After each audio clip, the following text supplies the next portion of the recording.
vyfotit. Fotograf se připraví. Hotovo. Vyhrála Edita Margancová.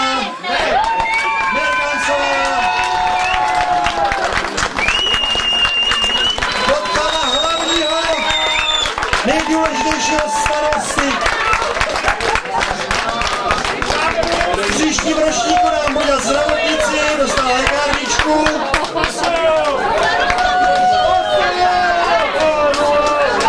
A dnešník od Stravaku. To je náš pan starosta, tento modrý.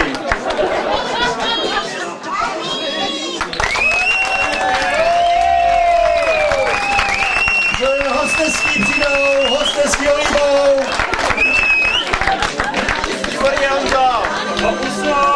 Puso, hurá! Zůstaň stát nahoře. Na druhém místě zaslouženě o jeden bod Herzbergy. Hurá!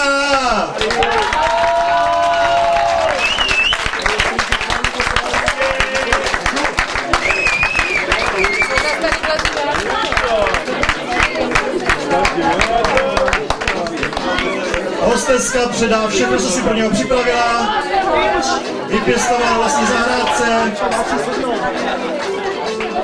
A první místo, vítěz Čehomira, zatleskejte mu, Giorgio Mergans, Jiří Mergans, vítěz všech vítězů, který má 0 bodů za všechny soutěže. Je prostě soutěživý, jo? Oni mu to nechali.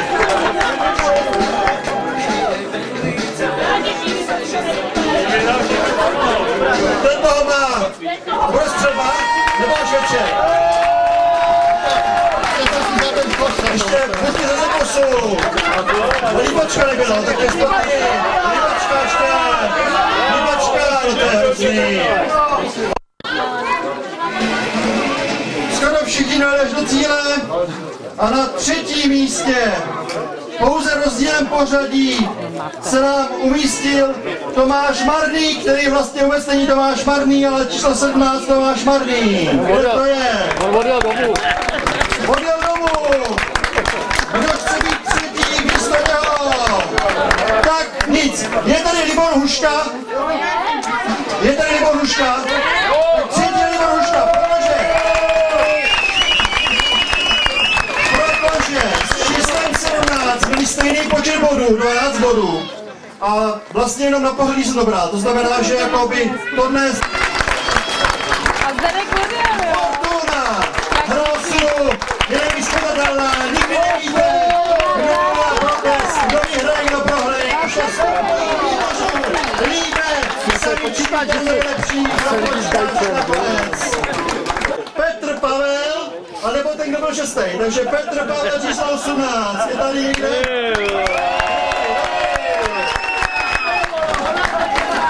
Absolutní vítěz Čehomira, protože bavili se hlavní kategorie, líbačka, cucačka, všechno bude. Pozor, to je Višňovice, od Jahůdků, ekologická. Neplásky sklepy, rychlý špunty, čepička, další líbačka, sklenička, líbačka bez líbání. Mužby ze zápasu.